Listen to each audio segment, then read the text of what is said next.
Skip ചെയ്യല്ലേ അവസാനം വരെ കാണണേ. നല്ല സാറ്റിസ്ഫൈങ് ആയിട്ടുള്ള വീഡിയോ ആയിരിക്കും. നിങ്ങൾക്ക് എല്ലാവർക്കും ഇൻഫോർമേറ്റീവ് ആയിട്ടുള്ള വീഡിയോ ആയിരിക്കും. നിങ്ങൾ റെസിഡൻസ് അസോസിയേഷൻ്റെ ഭാഗമായിട്ട് എല്ലാവരും ചേർന്നിട്ടൊരു തീരുമാനം എടുത്തിട്ട് നിങ്ങൾ എല്ലാവരെയും വാട്ടർ ടാങ്ക് ശുദ്ധമാണോ എന്നുള്ളത് അത്യാവശ്യമായിട്ട് നോക്കേണ്ട കാര്യമാണ്. നമ്മളെ വിളിച്ചറിയിച്ചു കഴിഞ്ഞാൽ നിങ്ങൾ റെസിഡൻസ് അസോസിയേഷൻ എല്ലാവരുമായിട്ട് ടീം അപ്പ് ആക്കിയതിന് ശേഷം നിങ്ങൾക്ക് വേണ്ടിയുള്ള സർവീസ് സാറ്റർഡേ സൺഡേസിൽ നിങ്ങൾ എല്ലാവരും വീട്ടിലുള്ളപ്പോൾ നമ്മൾ വന്ന് ചെയ്തു തരുന്നതായിരിക്കും. പലരുടെയും ടാങ്ക് ആവറേജ് ആയിട്ട് നമ്മൾ നോക്കി വരുമ്പോഴത്തേക്കും 2-3 കൊല്ലമായിട്ട് ക്ലീൻ ചെയ്തിട്ടില്ല എന്നുള്ളതാണ് അറിയാൻ കഴിഞ്ഞത്. എല്ലാവരും മസ്റ്റായിട്ടും 8 മാസം 9 മാസം കൂടുമ്പോഴത്തേക്കും നിങ്ങളുടെ ടാങ്ക് ശുദ്ധമായിട്ട് കീപ്പ് ചെയ്യാനായിട്ട് ശ്രദ്ധിക്കണം. നല്ലപോലെ ഓരുള്ള നല്ല ചെളി പമ്പിൽ കൂടെ വരുന്ന കിണറുകളുണ്ടാവും. അങ്ങനെയാണെന്നുണ്ടെങ്കിൽ 4-5 മാസം കൂടുമ്പോഴത്തേക്കും മസ്റ്റായിട്ടും ക്ലീൻ ചെയ്യണം.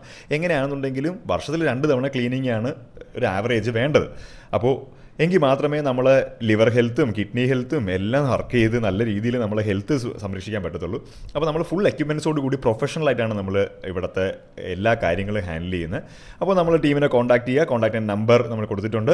അപ്പോൾ നമ്മൾ ബാക്കി സർവീസസും കണ്ടു നോക്കുക. അപ്പോൾ നമ്മളെ വീഡിയോസ് എല്ലാം കണ്ടു നോക്കുക. നിയോലോകത്തിൻ്റെ ഭാഗമായിട്ട് വേറെയും കുറേ സർവീസസ് ഉണ്ട്. ഉഷാറിൻ്റെ ഭാഗമായിട്ടുള്ള സർവീസസ് ഉണ്ട്. അപ്പോൾ നിങ്ങളുടെ ഫ്രണ്ട്സും ഫാമിലിയും ആയിട്ടൊക്കെ ഷെയർ ചെയ്യുക ഈ വീഡിയോ. എല്ലാവരുടെ വീട്ടിലും വാട്ടർ ടാങ്ക് ഉണ്ടാവും. എല്ലാവരും വെള്ളം കുടിക്കുന്നതാണ്.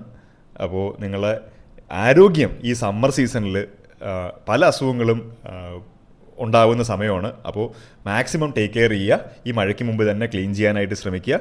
Love you. ബൈ. വേറെ കാണാം.